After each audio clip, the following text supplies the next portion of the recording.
Assalamu alaikum, alhamdulillah, wa salatu wa salam ala rasulillah wa ala alihi wa sahbihi wa man wala. We continue very brief summary of what's going on in Syria.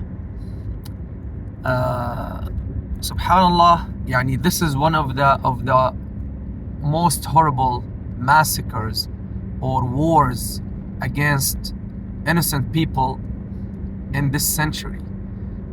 About a million Syrians, guys, have been killed, and as I mentioned, thousands have been tortured to death, and thousands are lost until now. My brother, since 2012 approximately, we don't know anything about him. They even asked like million Syrian pounds just to tell us something about him, but that was just like, exploitation, and that became like a trade by the Alawite generals, and they made it like a trade. They deceive they deceive people. They know people are yearning just to know something about their loved ones, about their, and they take millions, and then they just lie to them. They say, oh yeah, he's alive, and they lie. Imagine you dare not go ask those security branches or intelligence agencies about your children.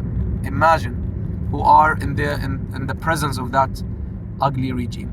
So around as I mentioned last time, the Free Syrian Army started. More people started defecting from the Syrian army, from the Assad army, and some people started joining the Free Syrian Army and started getting some support from the Gulf countries, from America, from Turkey. The US gave the famous Tau missiles. I don't know if it's in English like this, Tau missiles, that made really gave big support to the Free Syrian Army. But the regime was always excelling or ahead of the Free Syrian Army through the airplanes. And I still know very well and remember very well how the Syrian people, every Friday they will go out and protest. We used to protest every day, but the major protests were after the Friday prayers. Once we just say Assalamu alaikum wa rahmatullah, we run right away, takbir, and coming out of the masjid in Damascus and in all of the cities, almost all of the cities in Syria, protesting and continuing those peaceful protests. And the regime, of course, continued to target the protesters with live ammunition. And in front of me, I witnessed in the suburb of Damascus 3 brothers shot in the head by the snipers of the regime. 3 in the head. And this is just an example, and someone next to me also, he was hit in his hand with a bullet as well when we were trying to reach the Abbasian Square, which is one of the main squares in Damascus. So the Free Syrian Army started growing more and more, and it got some support from some countries. And around 2013, I don't remember the exact dates, honestly, because my memory is not that good, and I don't have to remember those dates in particular, but you can Google them and see the trustworthy sources. This is something like, this is now history, and no one can deny it. It's well known. So around 2013 or a bit after, the Free Syrian Army took whole cities. They took Idlib, they took parts of Aleppo, they took some neighborhoods in Damascus, they took the Ghouta, almost all of the Ghouta, they took it. They were very close even to the palace of the dictator of the Assad. They were about half an hour from his palace. They took some neighborhoods inside Damascus, imagine. And they took in Dar'a, in the southern of Damascus, southern of Syria, south of Syria. They took major cities. They took big percentage of Syria. But subhanallah, Russia intervened. America stood aside and started just watching and gave the the field, as they say, to Russia. And Russia, which has already a military base in Tartus in the Syrian coast, Russia put all of its power with, you know, the planes, the rockets and everything, the intelligence, as well as the Iranians and Lebanese militias and Iraqis. Iranian, Iraqis, Lebanese militias started coming into Syria, supporting the Assad regime, and bit by bit, the Free Syrian Army, they lost the Ghouta, which is the suburb of Damascus, the countryside of Damascus, which is very, very huge governorate in Syria. They lost the neighborhoods that they took in Damascus, they lost them. And there were some agreements in which the militants were allowed, the rebels were allowed to go to the north of Syria. So all of the militants of the Free Syrian Army, they gathered in the northern part of Syria. Until now. Of course, I'm summarizing a lot of things. From that time until now, so many things happened. Turkey supported the Free Syrian Army and helped it take some areas in the north, tamam, so that it can accommodate more refugees who came from all sides of Syria, from the south, from Dar'a to Qunaitra to Damascus, to the suburbs of Damascus, to Aleppo, from all sides of Syria in which the rebels controlled.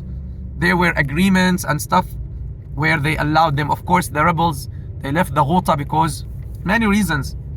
You know, one of the main reasons that Russia was sending bombs that were penetrating the basements of the houses and causing people to burn. And we saw horrible scenes where you see people burning in the basements of their houses.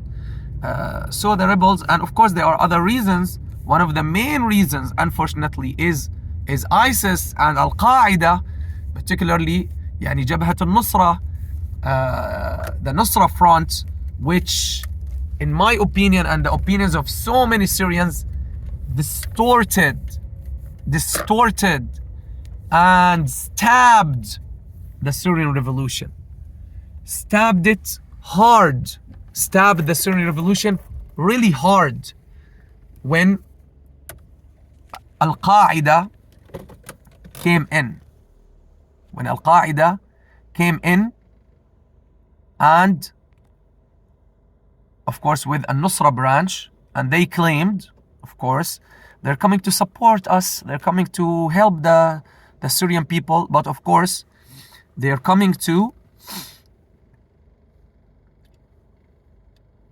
spread their ideology, spread their tawheed, because Syrians, they're involved in shirk, they have Sufis, they're worshipping the graves, they're worshipping the awliya, you know, and look, I know very well what I'm saying. My cousins, until now, they are in different parts of Syria, and I had some projects there, I had helped my family and etc. I know very well what was going on, and the videos are there where Al-Nusra, they will in the areas where the Free Syrian Army controlled, they will take down and they will take the khatib who is giving a khutbah, who's not on their ideology and their madhab. They will take him down and they will put them in prisons. And Al-Nusra, which is Al-Qaeda branch in Syria, of course later on they disaffiliated themselves from Al-Qaeda, which was a good step, but unfortunately they continued their way of attacking the other Free Syrian Army factions, and they committed aggression against dozens of the Free Syrian Army factions under many excuses and many pretexts. And that was one of the main things that caused deterioration in the achievements that the Free Syrian Army achieved. Even in Al-Ghouta, where a faction which is also against al-Nusra but supported by Saudis, and they are Salafi Wahhabi brothers who were accusing the regular normal Syrian people who joined one of the factions in Al-Ghouta, accusing them, you're deviant, you're not of Ahl-Sunnah, etc. And that caused battles between them, battles between two main factions in the Ghouta of Damascus. That was one of the main reasons that enabled the Assad regime to take over the Ghouta and to take it back from the rebels. Unfortunately, when they moved to the north part of Syria, again, Jabhat al-Nusra, even after they disaffiliated themselves from Al-Qaeda, they continued their way of aggression against the other Free Syrian Army factions, accusing them, you're getting support from the US, you're getting support from Turkey, which is secular, you're apostates, and started also fighting them. You're corrupt, and there might be some corruption in there, of course, just like there's corruption in them, but they made themselves like the police, and the judge, and the executor, and the investigator, and they attacked so many Syrian factions, Free Syrian Army factions.